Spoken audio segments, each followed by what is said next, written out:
quelles sont les tendances dans le métier de développeur web en ce moment? C'est un métier en constante évolution et on a quelques tendances qui se dégagent depuis quelques mois.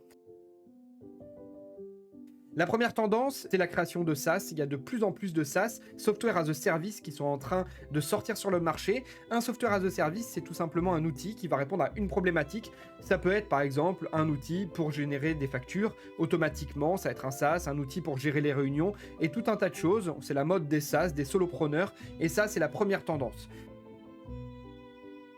Cette tendance-là, elle est accompagnée pour créer les SaaS souvent des applications full stack. On va retrouver Nuxt sur Vue.js ou Next sur React qui vont permettre de faire aussi bien la partie front-end que la partie back-end dans un seul projet.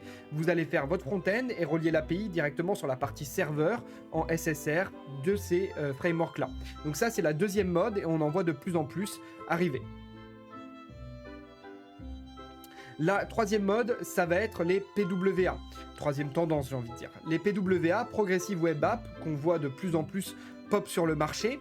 Malheureusement, elles sont un peu ralenties parce que Apple refuse toujours de les mettre sur les stores assez facilement. On va pouvoir les transformer en applications mobiles directement sur Android. Sur Apple, c'est un peu plus compliqué. Une PWA, pour résumer, c'est tout simplement un site web qu'on va pouvoir installer sur l'écran d'accueil de sa tablette ou même de son PC ou même de son téléphone. Et donc, ça permet d'avoir le site web en full screen et ça permet, si votre site est conçu avec une interface mobile, d'imiter le comportement d'une application mobile. Donc les PWA, c'est toujours en forte croissance. Le jour où Apple autorisera de publier des PWA sur les stores, ça va connaître un véritable essor. La quatrième tendance, ça va être WebAssembly. WebAssembly qui va permettre de créer des interfaces web avec C, C++ ou encore Rust. Donc ça offre des performances quasiment natives pour des applications très lourdes et on en voit de plus en plus arriver et c'est plutôt pas mal. La cinquième tendance, c'est de faire tout en JavaScript. JavaScript est de plus en plus populaire et de plus en plus utilisé. Pourquoi? Parce qu'on va pouvoir aussi bien faire une application mobile, un site web, une application de bureau avec un seul et même langage et même le front-end et le back-end. Donc les frameworks JavaScript sont de plus en plus populaires, que ce soit pour le back-end avec Nest, Adonis, etc. ou le front-end avec React, Vue.js, Next, etc. On va retrouver également des frameworks pour transformer un logiciel de bureau comme Tori qui gagne en popularité ou React Native et voilà. Donc dans cette optique-là, il y a également Flutter qui permet de faire des applications mobiles natives directement avec un seul langage web et ça aussi, ça reste une tendance sur l'année 2024 et qui va continuer à être en tendance sur les prochaines années, c'est sûr et certain.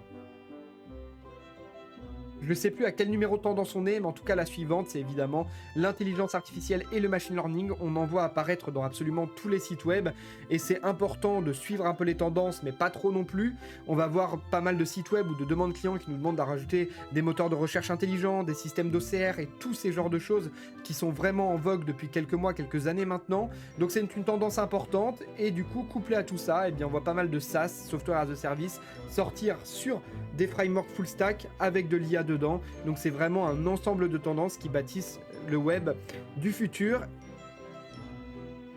Et on y vient, le web 3.0 qui est toujours la tendance actuellement. Donc ce qui va être tout ce qui est blockchain, crypto-monnaie, IA et tout ce genre de choses donc liées au web 3.0 avec de la KYC, donc Know Your Customer, avec des systèmes de lecture d'identité, etc. Ce sont des tendances du développement web où on va être de plus en plus sécuritaire au niveau cybersécurité sur les applications web, que ce soit pour la reconnaissance faciale, le scan de carte d'identité, le transfert des fonds, que ce soit par des systèmes de blockchain ou des systèmes de signature électronique par mandat. Bref, on a pas mal de ces aspects-là qui sont en tendance actuellement dans le développement web. Et si vous voulez demain bâtir une application un peu next-gen, il faudra se baser sur tous ces outils-là. Et enfin, les deux dernières tendances qu'on observe dans le développement web, c'est évidemment le low-code et le no-code. Le low-code et le no-code qui sont, je le rappelle, de créer un site web, une application mobile sans code ou avec très peu de code. On va retrouver des outils comme Adalo, Bubble, Webflow qui sont en pleine croissance. Le marché du no-code devrait faire plus 300% au minimum d'ici 2030. Donc c'est un marché en pleine expansion parce que les sites vitrines n'ont plus forcément besoin d'avoir un développeur, à part si vous faites du creative design, pour faire un petit site vitrine de restaurant. On va pouvoir le faire en no-code. Pour faire un petit MVP, on va pouvoir le faire en no-code. C'est pas du tout une tendance sur laquelle il faut cracher parce que ça permet aux personnes qui lancent des business de lancer des business à moindre coût, mais c'est quand même une tendance qu'on observe depuis quelques temps. Et enfin, la dernière tendance, c'est de plus en plus se pencher sur l'UX et l'UI. Donc l'UX qui est l'expérience utilisateur et l'UI qui est l'interface utilisateur. Donc l'UX, ça va être de prendre le besoin des utilisateurs finaux pour créer une application ou un site web qui répondent totalement aux besoins, que les boutons soient placés au bon endroit, que ça réponde au bon champ de formulaire, qu'il n'y ait pas de soucis à la mise en production. Et l'UI qui va permettre d'ajouter une identité graphique et de faire les maquettes basées sur les maquettes UX qu'on a vues précédemment. Donc des beaux sites web, c'est ça qui attire en ce moment. Et ça, c'est plutôt chouette. Je voulais rajouter avant de finir cette vidéo qu'une des dernières tendances, c'est évidemment l'utilisation de frameworks CSS type Tailwind qui sont de plus en plus populaires et qui permettent de gagner un temps monstrueux sur la création de sites web et même applications mobiles si on les fait en hybride parce qu'on va pouvoir utiliser par exemple Native Wind sur React. Donc voilà un peu les tendances de l'année. N'hésitez pas à mettre en commentaire ce que vous en pensez. Et puis je vous dis à très bientôt pour une prochaine vidéo. C'était Keep Dev. Ciao!